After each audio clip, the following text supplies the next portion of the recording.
శివపురాణం 11వ భాగం. వజ్రాంగుడు తనకు కొడుకు కలిగేటట్టు బ్రహ్మవల్ల వరం పొంది ఇంటికి తిరిగి వచ్చిన కొంతకాలానికి అతని భార్య అయిన వరాంగి గర్భవతి అయి 10వ మాసంలో ఒకనాటి తెల్లవారు జామున ఒక కొడుకును కన్నది. త్రిలోక సూర్యుడైన ఆ కొడుకు పుట్టగానే భూమి కంపించింది. అన్ని వైపులా అగ్నిజ్వాలలు లేచాయి. సముద్రాలు పొంగాయి. సుడిగాలి వీచి చెట్లు విరిగి పడ్డాయి. ఇలాంటి ఉత్పాతాలు ఎన్నో చూసి జనం బెదిరిపోయారు. వజ్రాంగుడు, వరాంగి తమ కొడుకు తారకుడు అని పేరు పెట్టుకుని ఎంతో గారాబంగా పెంచసాగారు. తారకుడు నానాటికీ బలం పెంచుకుని పర్వతాకారం గలిగి చూపరులకు భయంకరుడుగా తయారయ్యాడు. వరాంగి ఒకనాడు తారకుడితో, నాయనా, నువ్వు బ్రహ్మను గురించి తపస్సు చేసి 3 లోకాలను జయించేలాగా వరాలు పొందు అని హెచ్చరించింది. తారకుడు సరేనని ఒక నిర్జన ప్రదేశానికి వెళ్లి అక్కడ మహాదారుణమైన తపస్సు ప్రారంభించాడు. ఆ తపస్సు మూలంగా అతనిలో పుట్టిన వేడికి 3 లోకాలు దగ్ధమయ్యేటట్టు కనబడింది. అప్పుడు దేవతలు, ఋషులు బ్రహ్మ వద్దకు వెళ్లి, మహానుభావా, నువ్వు వెళ్లి ఆ తారకుడి చేత తపస్సు మాన్పించి లోకాలను కాపాడు అని వేడుకున్నారు. బ్రహ్మ సరస్వతీ సమేతుడై హంసవాహనం మీద తారకుడి వద్దకు వచ్చి, తారకా, నీ తపస్సుకు మెచ్చాను. ఏం వరాలు కావాలో కోరుకో అన్నాడు.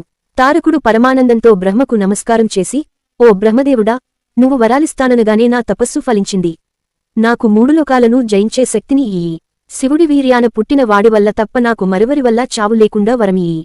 నాకు కావలసినవి ఈ 2 వరాలే అన్నాడు. బ్రహ్మ తారకుడికి అతను కోరిన వరాలను ఇచ్చి సత్యలోకానికి వెళ్లిపోయాడు.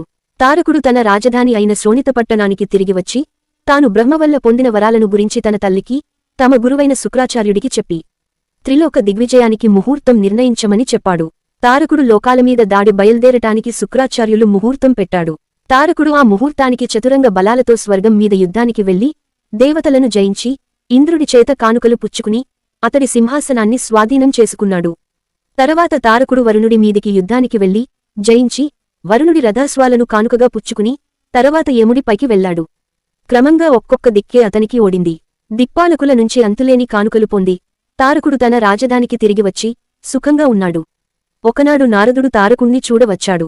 తారకుడు ఎదురు వెళ్లి పూజించి నారదుణ్ణి తీసుకువచ్చి తన సింహాసనం మీద కూర్చోబెట్టి, మహాత్మా, నీ దయవల్ల దిక్కులన్నీ జయించాను అన్నాడు. ఆ మాట విని నారదుడు, తారకా, బ్రహ్మవల్ల వరాలు పొందిన నువ్వు 10 దిక్కులు జయించడంలో విశేషం ఏమీ లేదు. నిన్ను చంపగల వీర్యాన పుట్టిన వాడిచేత తప్ప చావులేకుండా కూడా వరం పొందావు. శివుడేమో వైరాగ్యంతో తపస్సు చేసుకుంటున్నాడాయే. అందుచేత నువ్వు నిజంగా త్రిలోక సూర్యుడివని పేరు తెచ్చుకోబోరితే వెళ్ళి వైకుంఠాన్ని జయించిరా అన్నాడు. తారకుడు నారదుడి సలహాను పాటించి తన సేనలతో వైకుంఠానికి బయలుదేరి వెళ్లి రణభేరి వేయించాడు. విష్ణువు తారకుడికి గల వరాలను తలచుకుని అతన్ని చంపటం సాధ్యం కాదని గ్రహించి తారకుడి వద్దకు వచ్చి మంచి మాటలతో అతన్ని పంపివేశాడు.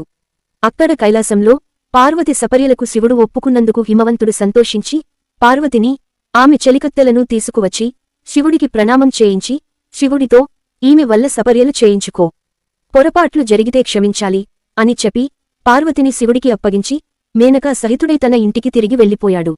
అది మొదలు పార్వతి ప్రతిరోజూ ఉదయం నుంచి మధ్యాహ్నందాకా శివుడికి పరిచర్యలు చేసి ఆయనకు కావలసిన పూలు, పళ్ళు, నీరు తెచ్చిపెట్టి ఇంటికి వెళ్లి తాను శివుడికి చేసిన సేవలు ప్రతిరోజూ తన తల్లిదండ్రులకు చెబుతూ ఉండేది. శోణితపురానికి తిరిగి వచ్చిన తారకుడు కొంతకాలం ఉండి స్వర్గానికి సైన్యంతో సహా వెళ్లి దేవేంద్రుడి సింహాసనం మీద కూర్చుని దేవతల చేత పరిచర్యలు చేయించుకుంటూ లోకాలను బాధించసాగాడు. అతను ఋషుల యజ్ఞాలకు విఘ్నాలు కలిగించాడు. తపస్సులను సాగనివ్వలేదు.